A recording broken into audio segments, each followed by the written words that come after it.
Sabe aquela vermelhidão nos olhos que logo depois vira uma coceirinha e a sensação de que eles estão cheios de areia? E quando bate um vento mais forte no rosto, parece que estilhaços de vidro estão dentro do globo ocular? Pois é, minha gente, isso pode ser a síndrome do olho seco. É bastante comum e precisa de muitas informações para saber como lidar e tratar, viu? Porém, para nos falar tudo sobre o tema, hoje, eu e você vamos receber aqui nos estúdios do Saúde e Fé, ela que é médica oftalmologista, a doutora Carol Masnak. Doutora Carol, bom dia, bem-vinda, doutora. Que alegria recebê-la. Tudo bem com a senhora? Graças a Deus, tudo bem. Que saudade da senhora, fazia tempo que eu não passei por aqui. Já fazia um tempinho, né? Oh, meu Deus do céu, a gente Estamos fica esperando aqui, viu? Doutora, olho seco, isso existe? Existe. É bastante comum? Muito. Mais ou menos 34% da população adulta, a partir dos 18 anos, tem algum sintoma de olho seco. Né? Então vamos conversar um pouquinho, doutora. Muito obrigada. Gente querida, a doutora Carol já está aqui, então você fique à vontade a partir de agora também de avisar, ligar para o seu vizinho, para a sua vizinha. O programa já começou, minha gente.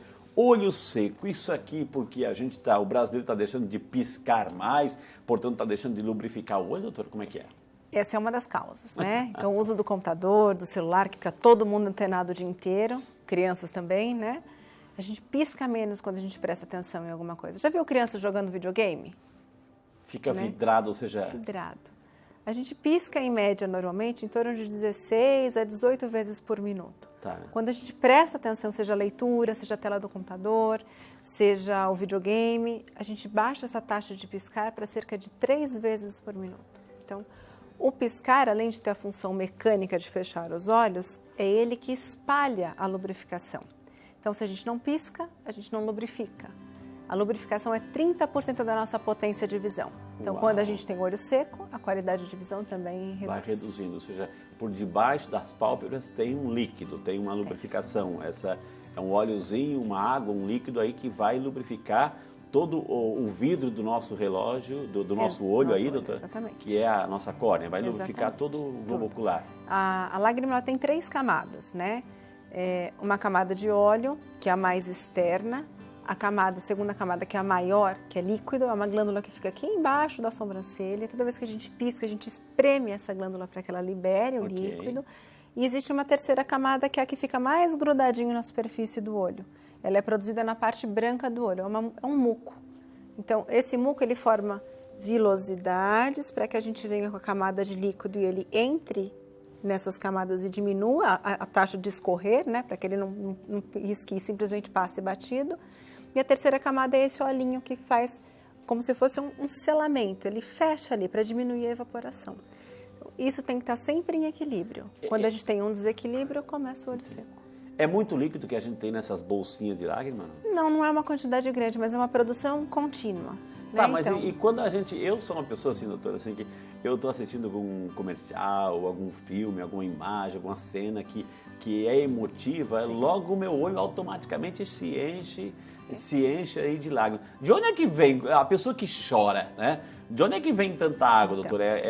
Vem do pulmão, do estômago? Essa glândulazinha que produz aqui, que a gente tem aqui em cima da pálpebra, ela aumenta a produção dela de acordo com estímulos centrais, né? Então, se a gente tem algo que gera um estímulo emocional para a gente, seja uma dor, né? A gente tem um estímulo para o sistema nervoso central e aí a gente tem um aumento de produção dessa glândula naquele momento. Ele é incontrolado, isso aqui, doutora? Incontrolado. É involuntário. Involuntário, né? Exatamente. Ou seja, qualquer sensação, qualquer estímulo emocional, aí despeja mesmo. Doutora. Exatamente. E a gente tem algumas alterações de formação. Você já ouviu falar aquela lágrima de crocodilo? A pessoa fala, está chorando lágrimas de crocodilo. Ou seja, é uma lágrima meio falsa, assim, vai lembrar, na verdade, vem porque quando o crocodilo mastiga, né, ele lacrimeja. Existe uma síndrome no ser humano, que é uma inervação anômala. Ele está matando a vítima e está chorando. Ele está chorando, é mais ou menos isso. Porque está acabando, mais ou menos. Mas no ser humano existe uma inervação anômala. Um nervinho, ele vem do masséter, da musculatura aqui da mastigação, para a glândula lacrimal. Então, toda vez que ele mastiga, ele estimula e chora. Então, tem gente que lacrimeja quando come. Não é que é crocodilo não, tá, gente? Mas é uma alteraçãozinha da formação. Não é nenhum problema, mas agora, tem gente assim que, eu já chorei tanto que não tem mais nem lágrima, doutor, assim. Sim, ressecou as lágrimas, ou seja, para dizer que está sofrendo tanto, etc., Sim. potencializar a dor e o sofrimento, enfim. Mas existe então quando a bolsinha seca ou nunca vai acontecer isso? Existe. Uau! Por alterações hormonais, por medicamentos, por traumas, né? Você teve um trauma, teve uma lesão daquela glândula, ela para de funcionar. Então, tem principalmente esses fatores, né? Tumores que podem acontecer nessa região, aí chora lágrimas de sangue, pode acontecer. Vamos ver algumas imagens, doutora, Vamos, para com ilustrar quem está certeza, em casa. para Eu gosto desse momento porque a gente pode mostrar imagem aqui. Saúde e fé sem imagem não é saúde e fé, viu, gente? Com né? certeza. Doutora, explica para nós aqui, então. Esse aqui é um desenho. Então, aqui está o nariz, tá, ok. gente? Então, Não é um ganchinho com um pregador aqui é o né? canalzinho de drenagem do olho. Por isso, quando a gente chora, o nariz escorre. Tá. Porque ele vem por aqui e sai lá dentro do nariz. Entendi. Então, lembra que eu falei da glândulazinha que produz? Ela fica aqui, ó. Aqui parece uma nuvenzinha. Exatamente, está a pálpebra aqui. Então, toda vez que a gente pisca, a gente espreme essa glândula e ela libera a lágrima na quantidade normal de lubrificação. O muco é produzido na parte branca e ela forma Sempre o vem nosso daqui, olho. sempre vem daqui. Ou tem outra fonte? Não, então, o líquido é aqui. Tá. Lembra que são 3 camadas? Tá. O muco é que fica mais grudadinho no olho, que forma aqueles vilozinhos para que essa água entre e preencha esses orifícios, que ele fique grudado, não escorra de uma vez. E aqui na borda da pálpebra, quando a gente pisca, existem dentro da pálpebra umas glândulazinhas que chamam glândulas de meibômios. Elas produzem óleo. Então, quando a gente pisca, a pálpebra de cima toca na inferior e ela espalha esse olhinho na superfície. A síndrome do olho seco atual, ela está relacionada mais à alteração dessas glândulas da pálpebra, tá? Existem diversos tipos de olho seco, seja pela ausência do muco, seja por falta da produção da lágrima, e sim do volume aquoso, ou seja por alteração da pálpebra. O mais comum de longe é essa. Ô, doutora Carol, é verdade, assim, que tem uma cirurgia chamada blefaroplastia, que é a cirurgia da pálpebra. Esse nome escrito é pálpebra, né? Isso. Ou seja, que tem que ter muito cuidado quando a pessoa vai fazer a cirurgia, porque fica em cima, porque tem aquela pálpebra caída, etc. Isso. Tem que ter muito cuidado para não afetar isso aqui, doutora? Exatamente. Na verdade, não tanto pela glândula, porque quando a gente mexe nessa cirurgia, a gente mexe mais na pele. Eu não entro tão profundo. Mas o que pode acontecer é a gente tirar a pele demais. Tá. E aí o olho não fecha. E aí a gente tem um olho que não oclui, então eu não tenho a lubrificação. Exato, não encosta uma pálpebra na outra. Tá. Durante o dia, se a pessoa forçar o olho, ela até consegue fechar, mas quando dorme, aquilo Fica meio relaxa aberto. e o olho fica meio aberto. Então, eu tenho uma evaporação da lágrima muito grande e a gente começa a ter lesões na área em que o olho fica exposto. Então, dá úlcera de córnea e outras coisas. Olha só. Então, a preocupação, às vezes as pessoas falam, nossa, mas o médico fez, ele tirou pouco, achei que podia ter tirado mais. É o cuidado para que isso não aconteça. Agora, existe também essa situação onde a pessoa, mesmo que não tenha feito a cirurgia, blefaroplastia, etc., mas ela sei lá, uma síndrome que a pessoa no piscar não fecha direito, existe também? Existe. Sem a cirurgia? Existe. Por paralisias faciais, então a pessoa tem uma alteração, seja por infecção, seja por tumor, seja por uma inflamação, ela tem aquela paralisia, né, da metade do rosto. Então, o lado que está paralisado, ele não pisca. Aí a gente tem. Normalmente é autolimitado, dura um tempo e aquilo retorna ou deixa alguma sequelinha, mas normalmente ele volta a ter a oclusão do olho. Outras coisas que podem causar isso daí é o hipertireoidismo. Uau. A gente tem uma retração da pálpebra, né? Porque aquele olhão de susto, por conta da retração. E aí a gente tem olho seco também, porque além disso, o tireoide também influencia na produção da lágrima. Então, a gente tem uma redução da produção da lágrima ali também. Um péssimo hábito que a gente tem, doutora, é coçar o olho. A gente força, não só machuca essa região, mas também pode ferir ali essa glândula? Não tanto a glândula, mas a gente pode alterar bastante a pálpebra. A gente vê crianças que são alérgicas, que coçam muito o olho, às vezes eles desinserem o músculo que levanta a pálpebra. Então, fica aquele olho mais caidinho. O próprio ato de coçar pode machucar a superfície do olho, gerar laceração, né, por arranhadura, ou às vezes até tirar um pedacinho da córnea ali por conta do trauma. E o coçar gera uma doença chamada ceratocone, que a gente falou outra vez aqui, né, por conta do trauma no olho. Aquele conezinho em cima, né? E outros problemas como catarata e descolamento de retina se a coceira for muito intensa. Então, evitem coçar o olho sempre. Ô, doutor, a lágrima tem sabor? Esse é um sabor salgado? Ou mesmo quando você está lá e você escorre, está chorando tanto que engole um pouquinho. E salgadinho, o que é, doutora? Tem sódio. Sódio. Né? E ela tem uma série de outras... Tem lisozimas, que são enzimas que fazem quebra de moléculas, né? Então de sujeirinhas, de proteínas que ficam na superfície do olho. Tem imunoglobulina A, que é para defesa do nosso olho. Então a lágrima não é só lubrificação. Ela é qualidade de visão e ela é defesa. Quando a gente falta com lágrima, a gente começa a ter problemas. Então, no final das contas, quando a gente fala assim, eu choro demais, não é tão ruim assim. É pior quando falta. Exato. Vamos colocar uma outra foto aqui. Aí, doutora. Tá, aqui são os sintomas do olho seco, o que a gente sente, né? Então, vermelhidão no olho, pode ter coceira, sensação de ardência, aquela sensação que você falou dos estilhaços, né, dentro do olho, como se tivesse alguma coisa pinicando ou arranhando lá dentro. Tem gente que tem lacrimejamento, porque lembra que eu falei das camadas da lágrima? Se eu não tenho um muco que gruda a lágrima, ela escorre mais rápido. E aí o nosso olho entende que ele precisa aumentar a produção da lágrima para compensar. E isso acontece também na falta daquele olhinho, porque a gente não tem a manutenção, a lágrima evapora muito rápido, então aquela lágrima não fica retida, se resseca, gera um estímulo, a glândula aqui joga mais lágrima, Entendi. Então pode causar esse lacrimejamento. Quer dizer que essa cultura que a gente tem assim, de ficar o tempo todo no celular, no tablet, no computador, vidrado ali, jogando para não perder. Ou seja, quanto mais eu deixo o meu olho aberto, mais ressecado vai ficar. Exatamente. E as consequências disso? Úlceras de córnea, próprio desconforto, né? Esse desconforto de ardência. O que é uma úlcera de córnea? É uma lesão, uma úlcera, um machucado mesmo nessa partezinha aqui. A gente enxerga pela menina dos olhos. É um buraquinho, como se fosse da máquina fotográfica. Então, a nossa luz passa por aqui e vai lá para dentro do nosso olho formar a imagem. Aqueles pterígios que a gente tem não é nada a ver. O pterígio, ele cresce aqui, né, na lateral, normalmente nasal. Mas a causa é outra. O ressecamento pode estar associado, o excesso de iluminação solar, quem trabalha muito no sol e tudo isso, ou quem tem muito trabalho com fragmento, com poeira. Eu vou tomar um pouquinho. Sim. Dá licença, gente. Olha aqui a lágrima. Quem trabalha com muita poeira e tem muita partícula no olho, pode ter o pterígio também. Outra causa que pode causar o pterígio é a solda. Quem trabalha com solda, por conta da irritação ocular, pode acabar desenvolvendo ao longo do tempo o pterígio. Eu fiquei sem voz, até a lágrima veio aqui. Até a lágrima veio. Desculpa, é você que está, né? Ô, doutora, vamos ter uma foto, aproveitar, tem uma foto aqui. O colírio, doutora, ou seja, tem gente que não produz lágrima, o colírio substitui, doutora? Então, o colírio ajuda a melhorar essa lubrificação, né? Então, a gente tem diversos tipos de colírio. Por que a gente tem tantas lágrimas no mercado? E porque umas são baratas e outras são mais caras? O que diferencia nelas é a área da lágrima em que elas vão tratar, então onde elas vão ter ação, se é mais no muco, se é mais na parte líquida, se é mais na parte oleosa, e se ela tem ou não conservantes.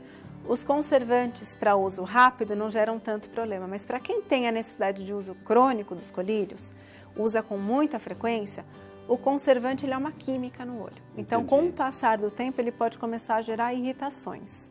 Então, a gente, quando tem que usar muito tempo, evita os lubrificantes com conservantes, que normalmente são os mais baratos. Né? A gente acaba indo para uma lágrima com uma qualidade um pouco melhor. É verdade que, de repente, se você vai pingar uma gota de colírio, ou seja, aproveita e pingar 3 gotinhas. É só uma que entra? Uma só. Na verdade, se você pingar 3, ele acaba levando as outras 2 embora. Ok.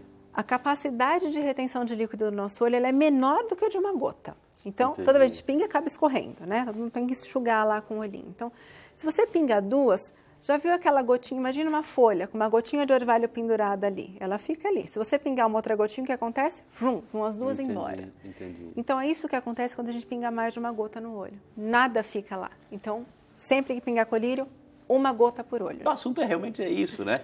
É olho seco, né? Então, não é só o olho, outros fatores também prejudicam. Ou seja, eu fiquei sem voz, tive que tomar água, logo o olho reagiu, doutora. Né?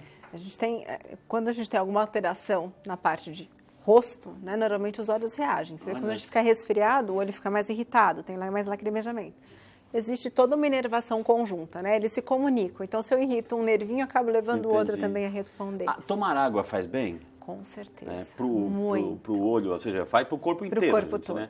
Mas pro olho em especial, Sim, doutora? a desidratação, um dos sintomas da desidratação é falta de lágrima. Quando a gente vê a criança que desidrata, uma das coisas que a gente avalia, que o pediatra avalia quando chega no hospital, é o choro sem lágrima. Então, quando o organismo falta água, ele começa a conter em tudo, inclusive na nossa lágrima. Entendi. Então, é importante tomar água. Eu tô assim, meu olho tá desidratado, então eu vou lá na torneira e coloco água, assim. Isso vai ajudar a hidratar ou só vai limpar? Não. Se tiver alguma coisa que tenha caído, uma sujeira, isso é importante que seja feito. Produto químico, principalmente, lavar em abundância. Mas para o olho seco, não. Por quê? Na água tem o cloro. Entendi. Então, ele vai tirar não só a sujeira, mas vai tirar aquele olhinho, vai tirar aquela estrutura da lágrima. Então, no final das contas, eu vou ter um olho mais seco do que antes. Entendi. Doutora, as pessoas também estão interagindo conosco, já mandaram suas perguntas, faço questão de registrar cada uma delas e encaminhar aqui a doutora Carol. A Elaine Gil, de Juruáia, Minas Gerais. Bom dia, Elaine, Deus te abençoe, que bom que você está conosco, Elaine. Gostaria de saber se o tratamento com luz pulsada resolve o problema do olho seco e quantas vezes é preciso repetir a aplicação. O que a Elaine falou para a gente, doutora? Então, vamos falar um pouquinho dos tratamentos de olho seco, né? A luz pulsada é um dos tratamentos que a gente tem para a disfunção da parte do óleo, da parte anterior da lágrima. Então, ali são aquelas glândulazinhas de óleo que eu falei para vocês. O que acontece com elas? Elas começam a inflamar e esse óleo que era para ser líquido e formar essa camadinha uniforme na superfície do olho, ele começa a ficar muito grosso, então ele não consegue sair da glândula. Ou quando ele sai em pedaços, que nem quando a gente joga uma manteiga numa água. Fica os pedacinhos boiando, aquilo não forma uma camada uniforme. Então, permite que as áreas em que a gente não tem óleo, que aquela lágrima evapore. A luz pulsada é um tratamento novo, né? Então a gente faz o quê? Faz um estímulo, um calor nessas glândulas para que elas desinflamem e a gente consiga repor esse volume de lipídio, né? De gordura para a superfície do olho. Então, ele é indicado para todo mundo? Não. Primeira coisa, para a gente poder fazer luz pulsada, precisa passar com um oftalmologista e avaliar essas glândulas para saber se elas estão normais. E é só ele que vai fazer isso, as aplicações, doutora? Exatamente. Nada de colocar, doutora, nossa, está dizendo assim, vai colocar luz no olho, nada a ver, vai colocar o quê? Uma lanterna aqui em cima? Perigoso, né? E a luz pulsada é algo que o dermatologista utiliza para fazer depilação, para fazer tratamento de mancha, de pequenos vasinhos na superfície da pele, mas o comprimento dessa luz, o tipo de luz, ela é diferente para cada área. Então, aquele que faz depilação, normalmente não faz essa parte ocular, tá? Como é que é feito isso? Normalmente são 2 pulsos por olho, é uma aplicação muito rápida, leva menos de 5 minutos. Existe um óculos de proteção que tem que ser usado para que essa luz não vá para a parte interna do olho. Normalmente é feito uma sessão, a segunda sessão com 1 semana, 15 dias depois, e a terceira sessão 1 mês após a segunda sessão. E aí, normalmente o paciente já nota a melhora na segunda sessão, da lubrificação, desse desconforto ocular, e a gente faz manutenção 1 vez por ano. Né? Mas é importante, como eu falei, não é para todo mundo, são para casos em que a gente já tem oclusão da glândula, um processo inflamatório mais importante, e esses pacientes têm um bom resultado. Para os outros, compressinha, limpeza, na grande maioria das vezes a gente tira daquele desconforto, ele volta à atividade normal e mantém o lubrificante. Doutora, o uso descontrolado de colírio, ou seja, eu vou usar, me disseram que é bom, do vizinho, peguei lá no espelhinho, lá do banheiro, etc. Estou usando um colírio que não é para aquela... Pode também fazer a diminuição, produzir a diminuição de lágrima? Com certeza, com certeza. Não pela redução da produção, mas principalmente por conta de um desequilíbrio entre essas camadas. Então, por exemplo, quem tem glaucoma e usa colírio continuamente, esses pacientes normalmente têm uma alteração da lubrificação, porque é muita medicação, a gente está alterando o tempo todo o pH e o equilíbrio daquela lágrima. Então, normalmente esses pacientes usam um lubrificante associado. Tem horário esse colírio lubrificante? Não, mas ele precisa ser usado para a gente evitar problemas mais para frente. Então, às vezes você pegou um colírio do seu vizinho, um corticoide, um antibiótico para usar, e quando a gente pinga, qualquer líquido que entrar ali num olho seco vai ajudar a refrescar na hora. Mas a longo prazo isso pode gerar mais danos do que benefícios. Então, colírio é remédio. Inclusive, se tem colírio em casa, deixe longe do frasquinho de remédio de febre, da Dipirona e Companhia Limitada, porque são parecidos. E você tomar 40 gotas de um colírio que é para usar uma vez, né, uma gotinha em cada olho, pode inclusive levar a gente para a UTI. Então, separem colírios do remédio de boca, para não ter nenhum risco de a gente confundir os frasquinhos. Boa dica, boa. É tudo muito parecido os frascos, viu? O Hugo Andrade, eu acho que é o Hugo Andrade, ou Andardi, né? De Paulínia, São Paulo. Obrigado, Hugo. Deus te abençoe. Que bom que você está conosco. Bom dia para você, viu, querido? Tenho olho seco e meu piscar de olhos aumentou, mas não percebo. Depois de tratar, volta ao normal, doutora? Há uma aceleração no momento de piscar por causa do olho seco? Sim, é o estímulo para a gente poder ter liberação da lágrima lá em cima. Se for só pelo olho seco, Hugo, vai voltar ao normal sim. Só precisa equilibrar de novo essas camadas da lágrima para que você possa ter uma reestruturação dessa lágrima e ela se mantenha grudadinha lá no olho para diminuir essa sensação de ressecamento. Percebeu alguma coisa? Procure um oftalmologista, doutora. Com certeza, sem Sempre, dúvida né? nenhuma. A Lívia Fialho, de Petrópolis, Rio de Janeiro. Bom dia, Lívia. Que Deus te abençoe. Que bom que você está representando a sua cidade hoje aqui no Saúde e Fé. Deus abençoe, viu? O que causa olho seco evaporativo? Tem cura? Quais os tratamentos mais utilizados atualmente? Pergunta a Lívia, doutora. Lívia, o olho seco evaporativo é pela falta do olhinho lá na superfície, como eu estava explicando, né? Então, tem tratamento, tem melhora, só precisa acompanhar, porque essa disfunção das glândulas, normalmente ela se torna crônica. É uma alteração nossa. Quem tem pele mais oleosa e produz mais óleo, aquilo é uma alteração nossa, vai ser assim a vida toda. E no olho isso acontece também. Então, para quem tem esse tipo de problema, a limpeza, manter os cílios bem limpinhos, pode fazer isso com shampoozinho de bebê e água morna, com os olhos fechados, né? Que nem quando a gente conversou da blefarite. Exato. A blefarite é a inflamação dessas glândulas do óleo. Então, se a gente mantém limpinho, a gente evita que aquele óleo fique acumulado e gere infecção ou inflamação. Doutora, faz parte do tratamento uma cirurgia naquela glândula lacrimal, não? Não, a gente não pode mexe mexer naquela bonitinha. Quando a gente tem alteração da produção dela, o que a gente pode usar, lembra aquele desenho que tem o canalzinho que vai para o olho aqui? Tem 2 pontinhos que ligam. Então, a gente pode usar um pro plug. nariz ali? Exatamente. A gente pode, quando é falta da lágrima, assim, do volume aquoso, a gente pode usar um plug nesses canaizinhos. Então, eu fecho normalmente eu fecho o inferior e deixo só o superior. E observo se o paciente teve melhora da lubrificação. Se precisar, às vezes, se é muito grave, a gente tampa os dois canaizinhos. Para quê? Para que aquele pouquinho de lágrima que ela produz fique lá no olho, não vá embora para o nariz. Olha que interessante. O Reinaldo Souza quase estará aqui, ele que é de Duque de Caxias, Rio de Janeiro. Obrigado, Reinaldo. Deus te abençoe. Bom dia para você. Trabalhar em frente ao computador prejudica quem tem olho seco, doutora? É o que a gente comentou lá na frente, né, Reinaldo? No comecinho do programa. Sim, porque a gente não pisca, presta atenção. Então, quem trabalha muito com tela, é importante lembrar de piscar. E aí a gente pisca porque a gente quer, não é só porque o olho lembrou, o olho precisa não, porque na hora que a gente está prestando atenção ele não pisca. Então, tá lá no computador, dá uma piscadinha. Existe uma regrinha que a gente usa nas crianças com tela, né, com os celulares, assim, 20, 20, 20. A gente brinca porque quando a gente enxerga 100% é o 20, 20, o oftalmologista fala, né? Então, 20 minutos de tela, 20 segundos olhando para 20 metros ou mais. Isso vai, além de relaxar a musculatura, permitir que a gente tenha uma melhora da lubrificação, que a gente vai piscar quando a gente sai da tela. Então, voluntariamente, se você usa muito computador o dia todo, trabalha com isso, de vez em quando lembre de dar uma piscadinha. Se você fizer em casa assim, movimentos repetitivos de piscar, você vai ver que o lacrimejamento aumenta, exatamente porque a gente estimula aquela glândula. Então, reponha a sua lágrima. E água, gente, não esqueçam da água. Vamos piscar muito aí, gente. Vamos piscar bastante, viu? O Ronaldo Lima, de Itaboraí, no Rio de Janeiro. Obrigado, Ronaldo. Deus te abençoe. Bom dia para você. Muito obrigado por estar conosco. Síndrome do olho seco causa dor de cabeça também? Perguntou o Ronaldo. Pode, porque se a gente tem uma alteração muito grande dessa lubrificação, os terminais da córnea, a parte de sensibilidade da córnea fica exposta. Então, a própria luz gera incômodo. O olho seco dá fotofobia, sensibilidade à luz.